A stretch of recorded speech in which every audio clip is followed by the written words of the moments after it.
Job లేక ఇబ్బంది పడుతున్నారా? అయితే మెడికల్ కోడింగ్ మీకు మంచి ఆప్షన్. వెంటనే కాల్ చేసి కోర్సులో జాయిన్ అవ్వండి. నమస్కారం సార్. నమస్తే సార్, ఇప్పుడున్న ప్రజెంట్ సిచ్యువేషన్ ఎలా ఉంది అంటే, అందమైన భార్య ఉన్నప్పటికీ భర్త వేరే అమ్మాయిని చూడడము, నైట్ పూట వాళ్ళతో చాటింగ్ చేయడము, ముసి నవ్వులు నవ్వడము, లేదు అంటే తెగ మాట్లాడడము, ఇవన్నీ మనం చూస్తున్నాం. భార్య నేను అడుగుదాము నా భర్తని, అసలు ఏం జరుగుతుంది అంటే నన్ను ఎక్కడ అనుమానిస్తాడేమో అని ఆగడము, లేదు నాకు ఇది నచ్చట్లేదు నేను విడిపోదాము అంటే అక్కడ పిల్లలు ఉన్నారు అని ఆలోచించడం, ఇవన్నీ మనం చూస్తూ ఉన్నాం. ఇలాంటి సిచ్యువేషన్స్ వచ్చినప్పుడు అంటే ఎలా రియాక్ట్ అవ్వాలి, రిలేషన్షిప్ని ఎలా కాపాడుకోవాలి సార్? చాలా ఇంపార్టెంట్ గుర్తుపెట్టుకోవాల్సినంటే, జనరల్ ఇన్స్టింక్టివ్గా కొంతమంది అన్కంట్రోల్డ్గా అమ్మాయిల్ని చూస్తూ ఉంటారు, మాట్లాడుతుంటారు. కొంతమంది అబ్బాయిలకి అదొక టెండెన్సీ ఉంటుంది. వైఫ్తో ఉన్నంతసేపు కోపంగా సీరియస్గా ఉంటాడు. అదే ఇంకా ఎవరైనా అమ్మాయి, పక్కింటి అమ్మాయి అనో లేకపోతే ఎదురింటి వాళ్ళు ఎవరైనా వచ్చారు, అమ్మాయి వాళ్ళ ఫ్రెండ్స్ ఎవరైనా వచ్చారు, వాళ్ళతో చాలా జోవియల్గా చాలా ఫ్రెండ్లీగా మాట్లాడేస్తూ ఉండడానికి ట్రై చేస్తుంటారు. సో ఇలా గనక ఉంటే, రాత్రి తెలియకుండా మెసేజ్లు చేయడము, చాటింగ్లు చేయడము చేస్తుంటే కొన్ని ఇంపార్టెంట్ పాయింట్స్ మనం గుర్తుపెట్టుకోవాలి. ఓకే. ఫస్ట్ వచ్చేసి, if it is a tendency, కొంతమంది అట్లా జోవియల్గా ఉంటారు అండ్ దట్స్ ఓకే, వాళ్ళందరితో అలాగే ఉంటారు, ఈజ్ ఓకే. నెంబర్ 1 ఇక్కడి నుంచి బాగా అర్థం చేసుకోవడం. సెకండ్, ఓవర్గా ఇన్వాల్వ్ అయిపోయి సజెషన్లు ఇచ్చేసి, హెల్ప్లు చేసేసి, డబ్బులు ఇచ్చేసి అవతల అమ్మాయిని ఇంప్రెస్ చేయాలి అని ట్రై చేస్తుంటే చాలా జాగ్రత్తగా ఉండాలి. నెంబర్ 1. సెకండ్ వచ్చేసి, నీ బౌండరీ చెప్పకపోతే ఎప్పటికీ తెలియదు. నా మొగుడు ఏమనుకుంటాడో, నేను చెప్తే నన్నే అనుమానిస్తాడేమో, లేకపోతే నన్ను అనుమానిస్తున్నావా నువ్వు అంటాడేమో అనే పాయింట్తో ఎప్పుడూ ఆగకూడదు. Tell your boundary. చెప్పేటప్పుడు మన టోన్, మన voice, the way we express it చాలా ఇంపార్టెంట్. నువ్వు అందరితో మెసేజ్ చేస్తున్నావు కదా అని అన్నాడు అనుకో, రాంగ్ వేలో కన్వే అయ్యే ఛాన్స్ ఉంటుంది. ఇలా చెయ్యకు, this is not comfortable to me, ఇలా చేయకు, వీ హ్యావ్ ఎ ఫ్యామిలీ, ఇలా చేయకు, మనం వీఆర్ టుగెదర్ అని చెప్పడం రావాలి. ఒక వైఫ్ అండ్ హస్బెండ్ మధ్యలో ఈ మాత్రం కమ్యూనికేషన్ ఉండి తీరాలి. ఎప్పుడైనా మాట్లాడుతున్నప్పుడు when you are talking or discussing anything odd, okay, దాన్ని మెల్లగా డిస్కషన్లోకి తీసుకురావడానికి 3 పార్ట్స్గా డివైడ్ చేసుకోవాలి. ఓకే. ఫస్ట్ పార్ట్ వచ్చేసి, అసలు అలాంటి సిచ్యువేషన్ గురించి ఇన్ జనరల్ ఆయన ఒపీనియన్ ఏంటి, అసలు వాట్ ఈజ్ ఈ thinking about such things, okay. దాని తర్వాత జరిగిన సిచ్యువేషనే మళ్ళీ మనం ఏదో యాడ్ చేసి, ఒకవేళ అలా అయ్యుంటే, నువ్వు అలా వెళ్ళిపోయింటే, అలా జరిగుంటే, అవన్నీ ఎక్స్ట్రాలు చెప్పొద్దు.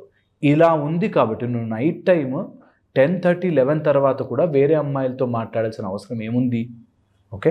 Is an open thing. అప్పుడు డిస్కస్ చేయడానికి ఈజీగా ఉంటుంది. అండ్ థర్డ్ వచ్చేసి, ఇలా ఉంటే నేను ఇలా బాధపడుతున్నాను, ఈ డిస్కషన్ చేయడం అనేది చాలా ఇంపార్టెంట్. ఏ భార్య అయినా సరే ఎప్పుడైనా ముగ్గురితో మాట్లాడాలంటే ఆ కంపోజర్, కామ్నెస్ మెయింటైన్ చేస్తూ డిస్కస్ చేసే మోడ్లోకి తీసుకురావాలి. నువ్వు అలా చేస్తావా, నేను ఇలా చేస్తాను, నేను చేస్తే నీకు తెలీదా అనే ఆర్గ్యుమెంట్లోకి దిగకూడదు, ఓకే. Very important. కొంతమందికి సెల్ఫ్ కంట్రోల్ ఉండదు. కొంతమంది అబ్బాయిలకి నేను అందంగా ఉన్నాను అనే ఒక కాన్ఫిడెన్స్తో నేను ఏదైనా చేయగలుగుతాను, నాకేంటి అవసరం అనేటట్టు ఉంటారు. ఫోర్త్ వచ్చేసి, వీళ్ళతో రిక్వైర్మెంట్స్కి మీట్ అవ్వకపోతే బయట వెతుకుతూ ఉంటారు. అంటే వాళ్ళు ఏదో ఎక్స్పెక్ట్ చేస్తారు, ఇంట్లో ఆ ఆనందం ఉండదు, ఆ సుఖం ఉండదు, అందుకని నేను బయట వెతుక్కుంటున్నాను అనేటట్టు ఉంటారు. అండ్ అది ఎంత అలవాటు అయిపోతుందంటే వాళ్ళకి, ఇంట్లో యూ గివ్ ఎవ్రీథింగ్ అయినా పక్కనే చూస్తారు. వాళ్ళ మెంటాలిటీ అట్లా రాంగ్ మైండ్ సెట్తో ఉంటుంది. దాన్ని మేము కపుల్ కౌన్సిలింగ్ అని, పేరెంటల్ కౌన్సిలింగ్స్ అని, లేకపోతే పిల్లవాడి లైఫ్ ఏమవుతుంది అనే ఒక సైడ్ నుంచి పేరెంట్ కౌన్సిలింగ్ చేయడం కానీ చేస్తుంటాం. దీంతోపాటు ఈ మధ్య వచ్చిన అడ్వాన్స్డ్గా నైట్ టైం జాబ్స్ అని, లేకపోతే డబ్బులు బాగా ఎక్కువ ప్యాకేజీల్లో శాలరీలు వస్తున్నాయి కాబట్టి నేను ఏదైనా చేయగలుగుతాను, ఓపెన్గా ఉండగలుగుతాను, నాకు ఓపెన్గా ఉండడం నా ఇష్టం, నా లైఫ్, మై రూల్స్ అనేవి ఈ హాఫ్ నాలెడ్జ్ వెస్టర్న్ ఐడియాలజీ నుంచి వచ్చినవంతా. నా ఇష్టం వచ్చినట్టు ఉంటాను, నేను సంపాదించుకుంటున్నాను, నాకేంటి అని.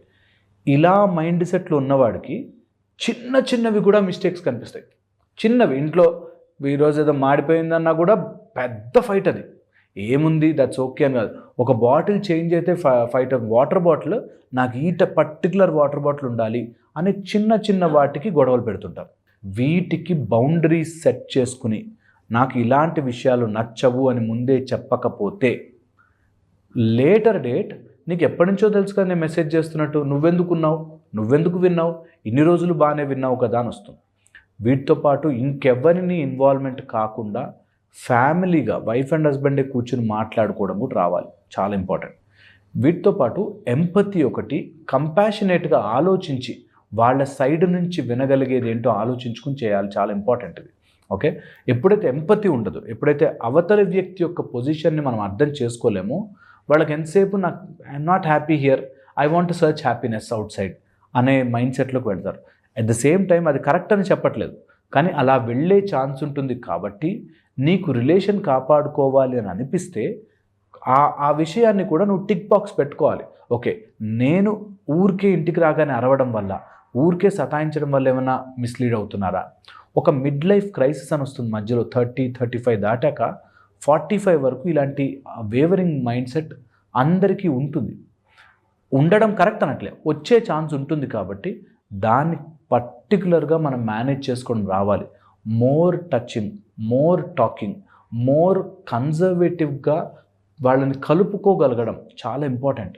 ఎప్పుడైతే కలుపుకోకుండా నువ్వు వేరే టీం నేను వేరే టీం అని మొదలవుతుందో ఫ్యామిలీలో, అక్కడి నుంచి పగిలిపోవడమే ఉంటుంది.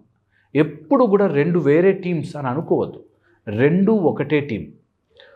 డయాబెటిక్ వాళ్ళకి స్వీట్లు తినకూడదు అని తెలుసు, కానీ స్వీట్ తినాలని క్రేవింగ్ ఉంటుంది. అలాగే కొంతమందికి అది తప్పు అని తెలుసు, కానీ తప్పు చేస్తూ ఉంటారు. అది ఎనీతే తప్పు కావచ్చు, నేను I don't want to specify, but ఏ తప్పు అయినా సరే అలా చేస్తారు. కాబట్టి దాన్ని మనం ముందే గమనించుకుని దిస్ ఈజ్ నాట్ రైట్ అని చెప్పగలగాలి.